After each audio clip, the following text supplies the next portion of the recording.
Hello and welcome back to another episode of Geek with Glasses. In today's video I want to talk a little bit about the Moshi Audio Clarus in-ear premium headphones that I did the unboxing for about a week and a half or so ago.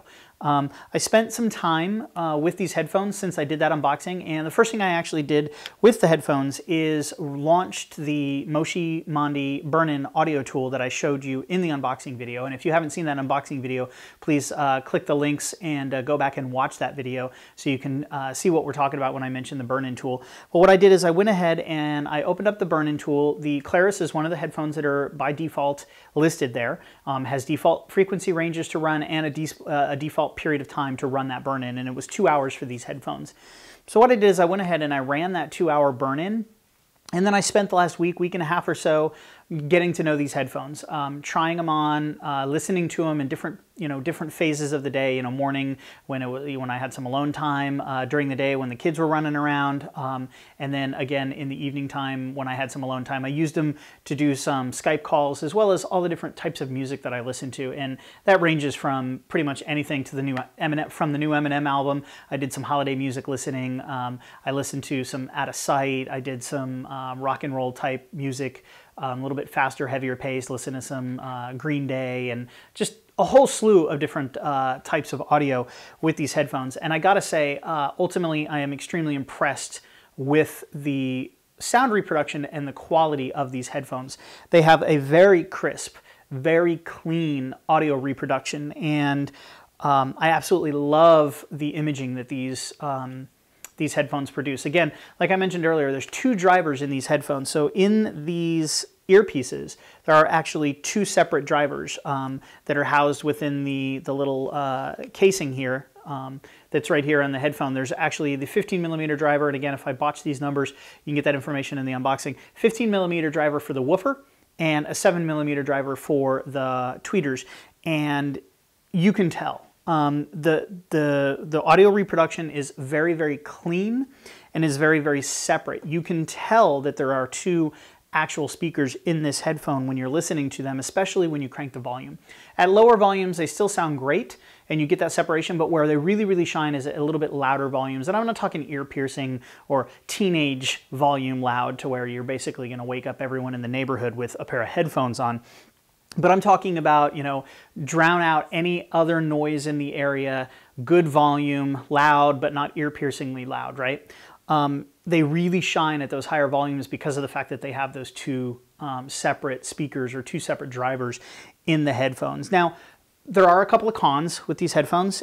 It took me a while to find the right ear position. I actually had to drop down from the default medium-sized ear tip to the small ear tip.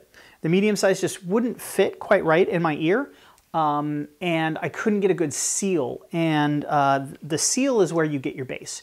If you put these headphones in and just listen to them and just kind of like, happishly put them in your ear, you're going to get great audio, but your bass is really not going to shine through. Where these things really shine is when you get a good seal in your ear. You get these adjusted, you get them in your ear, and you get a good nice seal that kind of, it kind of blocks off other sound, and it directs all of the audio directly into your ear canal. Once you find that sweet spot with the right earpiece and the sweet spot of how to put it on and get it in your ear right, these things are amazing. I'm actually going to use these probably as my go-to headphones for traveling. I just did the Bowers & Wilkins headphones, which a review a couple of weeks ago, which if you didn't see that video, please go back and check it out. And I absolutely love those Bowers & Wilkins, but these things, for the size, for the lightweight, and for the, without having to have anything over my head, which those Bowers & Wilkins are on ear and these are in ear, these things really did blow my mind. I typically like an on-ear or an over-ear headphone the most because I like the full gamut of audio reproduction from highs and lows. I like to get that good bass sound. These bad boys really do deliver. They produce amazing bass with their 15mm driver, and they have insanely crisp and clean sounding highs. It's not really tinty. It's not very flat. It's just right. Sweet spot. Love them. The other con that I found is once you do get the right earpiece to get a good seal, that seal and that sweet spot is really small. You've got to put them in, kind of wiggle them around, get them to seal up really good, and then if you move a little bit, you know, if you're pushing them in and you push a little bit one way, you'll completely lose audio because you'll break that audio channel. The opening here in the speaker will get kind of drowned out or pushed into your ear to where you're not getting it. But once you get these things in and figure out how to put them on and set them in your ear, these are great. I absolutely love these things. If I actually was within my 30 days from those Bowers & Wilkins that I picked up, I'd probably return them. I would use these. These things are just amazing. I love the audio sound that these produce. I love that they're small, they're lightweight. Yes, they've got this big piece that goes over your ear, and I'm gonna go ahead and while I'm talking, I'm gonna put these on, and I'm gonna show you the styling of what these look like when they're actually on and in your ear. They have a really cool industrial design, and the piece that goes over your ear, it helps. Once you get them in and you get them seated, you kind of move this piece behind your ear a little bit, and they kind of grip your head and grip behind your ear and hold them in that sweet spot. So right there, there we go. That's my sweet spot. These are both in. There's a shot on the side so you can see what it looks like. And you know, my glasses do not interfere at all with the earpiece. This is in, it's sealed. You know, I've got noise cancellation, if you will. It's obviously passive. It's not anything that's active. There's nothing that's going on. It's just the fact that I have a rubber, you know, a rubber tip in my ear that's kind of sealing off ambient noise. But these things are awesome. They're lightweight. I can't say they're awesome any more than I already have without overdoing it, which I've already done. But I honestly, I can't sing the praises enough. These things are awesome. If you're looking for lightweight in-ear, great sounding headphones, go check them out. MoshiAudio.com. The Clarus, these come in at $199 like I talked about in the unboxing video. And the other thing is I highly recommend running their burn-in. So let's talk about that for just a minute. Burn-in, what's it for? Do you believe in it? Do you not believe in it? So, you know, a headphone is a diaphragm. You know, there's a membrane that's attached to a speaker that vibrates to frequencies. We all know how headphones work. We don't need to go into this. If you want that, go to the how-to net. But that diaphragm needs to be exercised. It needs to relax a little bit. Factory, it hasn't been used, so it's kind of stiff.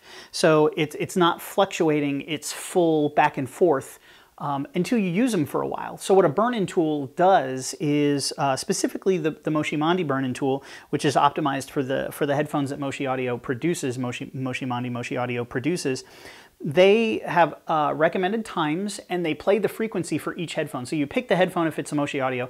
If you want to burn in non-Moshi, which I burned in my Bowers & Wilkins, you find out what the frequency response range is of those headphones, which is on the packaging of any headphone. You open the app and then you go in and then you basically set what the low frequency and what the high frequency is that's producible by that specific pair of headphones or speakers. And then you hit the go button. Anywhere between 2 hours and 8 hours. I actually did a little bit more. I played with these after 2 hours, and I liked the sound, and I wanted to see what they would sound like with another couple of hours into them. So I put them in for another 2 hours, so a total of 4 hours on the burn-in, and I probably got about 6 or 7 hours of actually listening to these things. And they've seated in really nicely. And you know, with those burn-in tools, you're able to reproduce a month worth of listening within a few hours, which helps to relax that diaphragm. It relaxes that membrane that actuates when the speaker is reproducing sound, and you get amazing sound quality a lot quicker. A lot of times you buy headphones and you listen to them, and as you listen to them after a month or 2 months, you're like, wow, these sound better than they sounded when they came out of the box.